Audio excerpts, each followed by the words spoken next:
बच्चों आज हम पढ़ेंगे क्लास 8th साइंस यानी विज्ञान के अंतर्गत अध्याय 15 कुछ प्राकृतिक परिघटनाएं।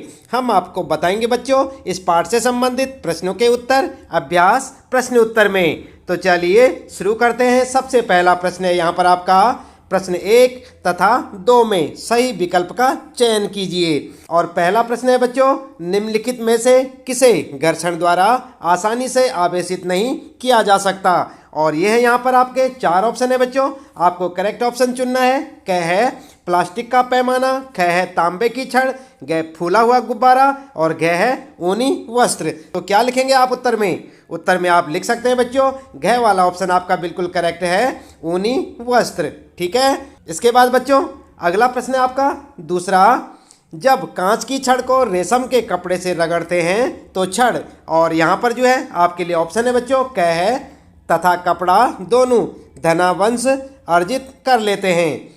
ख है धनावेशित हो जाती है तथा कपड़ा ऋणावेशित हो जाता है। अगला है बच्चों ग तथा कपड़ा दोनों ऋणावेश अर्जित कर लेते हैं। ग है ऋणावेशित हो जाती है तथा कपड़ा धनावेशित हो जाता है। तो यहाँ पर इन 4 ऑप्शनों में से आपको करेक्ट ऑप्शन चुनना है बच्चों।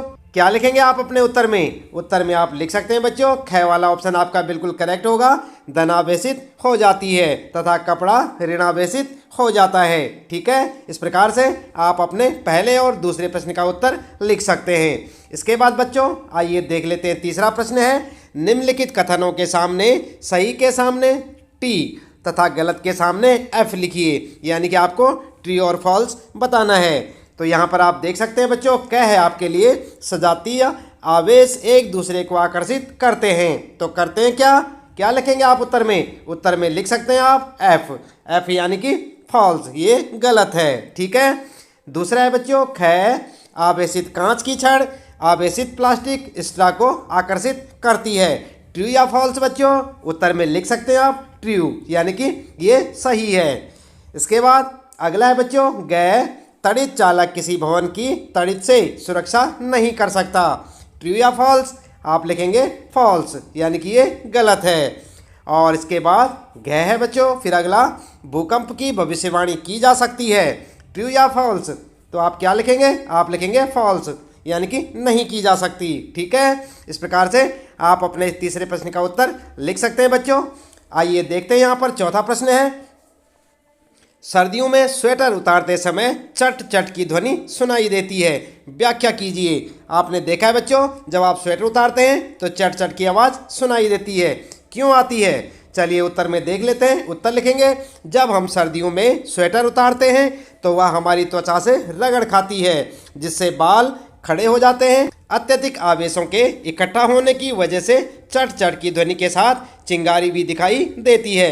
वास्तव में यह तड़ित के समान ही एक परिघटना है।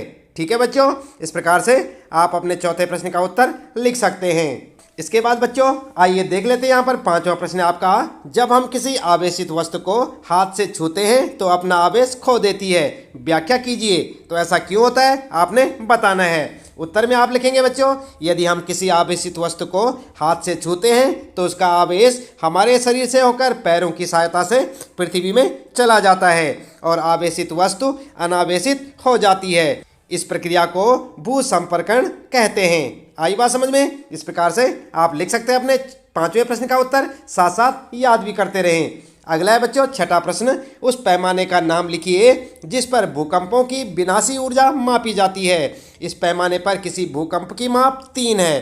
क्या इसे भूकंप लेखी या सिस्मोग्राफी से रिकॉर्ड किया जा सकेगा? क्या इससे अधिक हानि होगी? तो क्या कहेंगे आप? उत्तर में आप लिख सकते हैं बच्चों, रिएक्टर पैमाने पर भूकंपों की विनाशी ऊर्जा मापी जाती है। और फिर लिखेंगे हाँ, इसे भूकंप लेखी यानी सिस्मोग्राफी से रिकॉर्ड किया जा सकता है। फिर लिखेंगे नहीं, इससे अधिक हानि नहीं होगी। ठीक है। इस प्रकार से आप लिखेंगे अपने छठे प्रश्न का उत्तर। आगे देखते हैं बच्चों सातवां प्रश्न है, तड़ित से अपनी सुरक्षा के 3 उपाय सुझाइए। तो जानते हैं आप कैसे सुरक्षा करेंगे? उत्तर में आप लिख सकते हैं बच्चों, पॉइंट बनाकर लिखेंगे। नंबर 1 या फर्स्ट कहेंगे आप, यदि वाहन में हो तो वाहन की खिड़की दरवाजे बंद कर लें। ठीक है। दूसरा लिखेंगे, यदि खुले क्षेत्र में हो तो जमीन पर सिमट कर नीचे बैठें।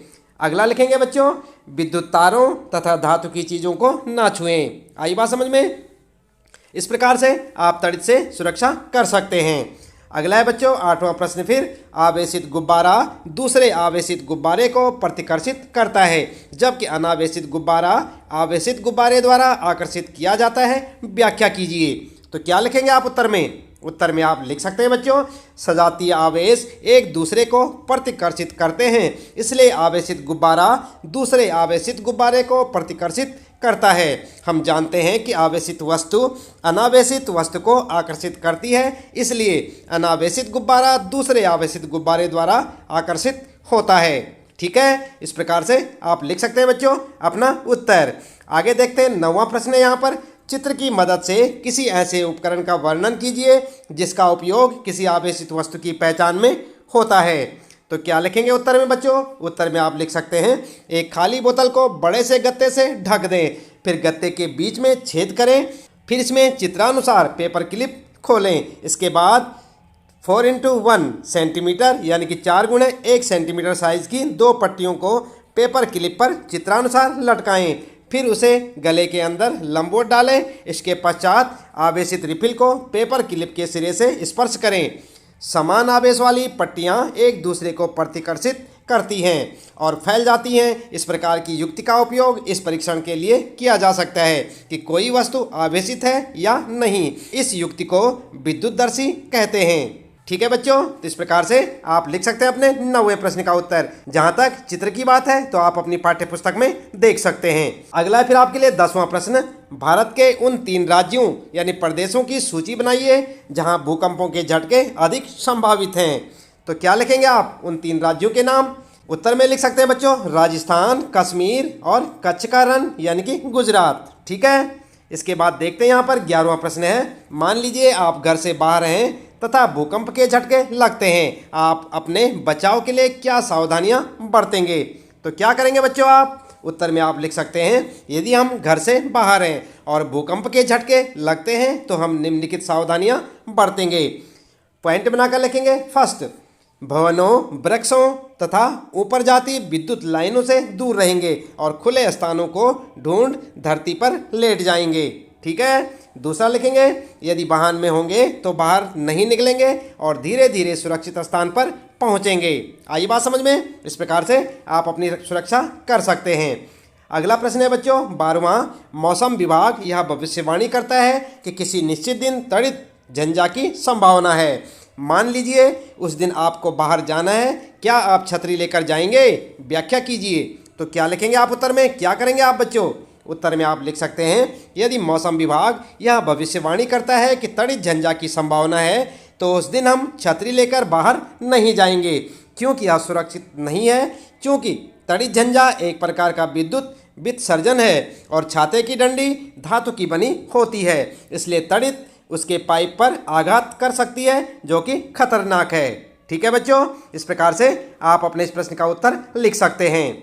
तो बच्चों, इस प्रश्न के उत्तर के साथ ही इस पाठ से संबंधित प्रश्नों के उत्तर यहाँ पर समाप्त होते हैं। उम्मीद है कि आपको अच्छे से समझ आए होंगे।